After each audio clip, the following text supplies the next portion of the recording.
घर और किचन के कामों को अगर थोड़ा सा भी आसान बनाना है या तो फिर कम टाइमों में सारे काम को ख़त्म करना है तो ज़रूर कुछ टिप्स एंड ट्रिक्स फॉलो करना चाहिए। तो ऐसा ही कुछ यूज़फुल किचन टिप्स लेकर आज भी हाजिर हो चुकी हूँ। आशा करती हूँ दोस्तों हर एक ट्रिक आप लोगों को पसंद आएगा। पसंद आने पर लाइक कमेंट करना बिल्कुल ना भूलें, चैनल को भी सब्सक्राइब कर लेना।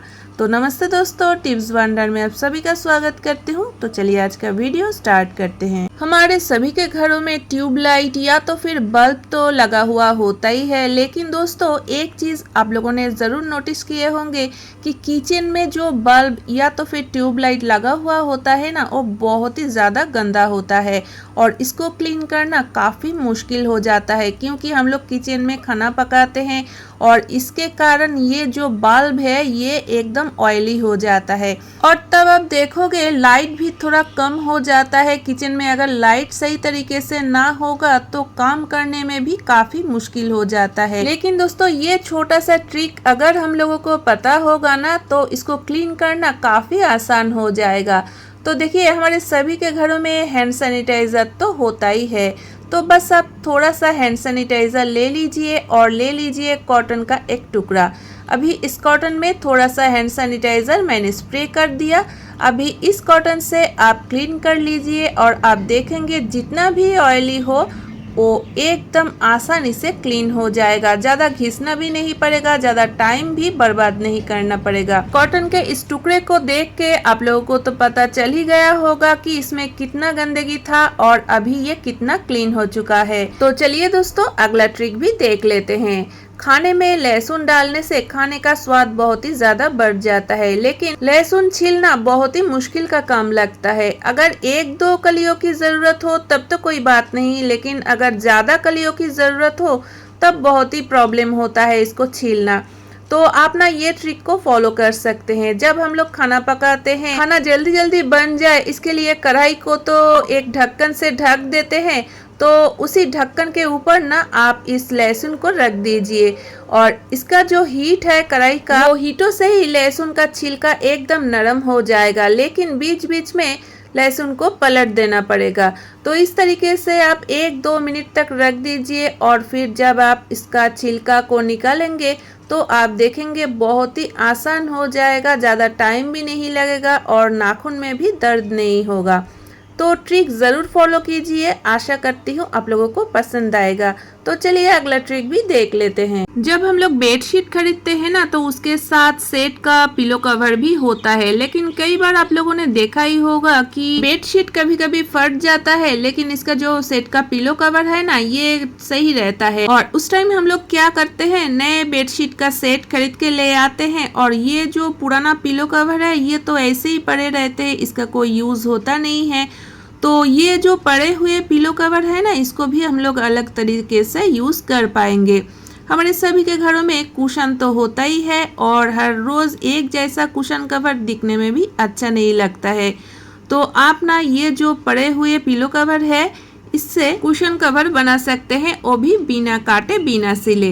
तो देखिए पिलो कवर में मैंने कुशन को डाल दिया। अभी ऊपर का जो एक्स्ट्रा पोर्शन है ना उसको अंदर की तरफ इस तरीके से फोल्ड कर देना है। तो इस तरीके से अगर हम लोग कर लेंगे तो पिलो कवर का भी यूज हो जाएगा और बिना खरीदे एक नया कुशन कवर भी मिल जाएगा, तो दिखने में भी बहुत ही अच्छा लगेगा। ये ट्रिक जरूर ट्राई कीजिएगा। जब भी कभी नया कुशन कवर लगाने का मन हो तो आप इस तरीके से पिलो कवर से ना कुशन कवर बना सकते हैं। तो ट्रिक कैसा लगा जरूर कमेंट करके बताना। तो चलिए अगला ट्रिक भी देख लेते हैं। खाना बनाने के लिए मसाले की तो जरूरत होता ही है। तो देखिए मसाले पीसने के लिए हम सभी लोग मिक्सी का तो यूज करते ही हैं, लेकिन ये जब थोड़ा पुराना हो जाते हैं ना तो इसका ढक्कन का जो रबर है वो थोड़ा लूज हो जाते हैं और उस टाइम हम लोग जब ग्राइंडर में मसाला पीसते हैं तब तो हम लोग कभी कभी एक प्रॉब्लम में फंस जाते हैं। तो देखिए मसाले पीसने के टाइम होता क्या है, ये जो मसाला है ना ये बाहर निकलने लगते हैं तो मसाला भी खराब हो जाता है और ये ग्राइंडर भी गंदा हो जाता है। आसपास के जितने जगह है ना वो पूरा गंदा हो जाता है। तो इस प्रॉब्लम को सॉल्व करने के लिए देखिए इधर मैंने ले लिया है 2 रबर बैंड। अभी ये जो रबर बैंड है इसको इस ढक्कन ढक्कन में चला देना है।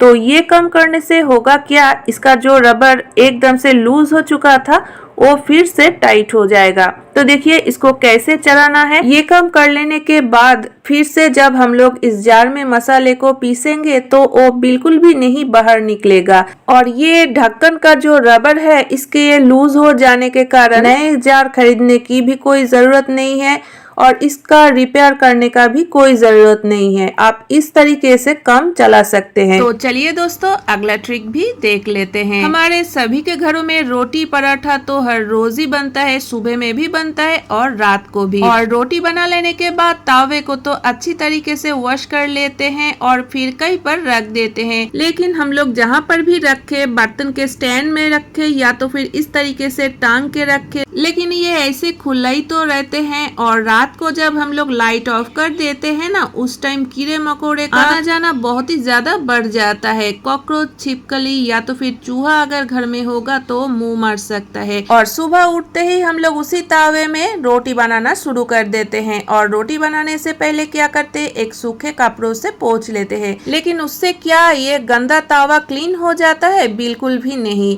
और इसी तावे में हम लोग हर रोज रोटी बनाते हैं और खाते हैं और ये हम लोगों के सेहत के लिए बहुत ही हानिकारक हो सकता है।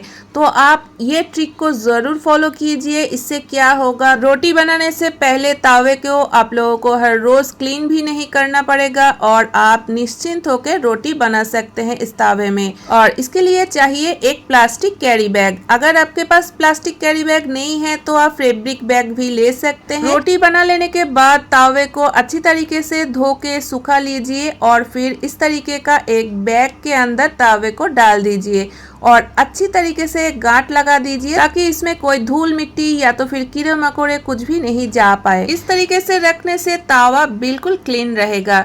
तो दोस्तों कैसा लगा ये ट्रिक जरूर कमेंट करके बताना। और आज का कौन सा ट्रिक आप लोगों को सबसे ज्यादा अच्छा लगा वो भी कमेंट करके बताना मत भूलना। वीडियो अगर पसंद आए तो चैनल को सब्सक्राइब कर लेना, बेल आइकन को भी जरूर प्रेस कर देना।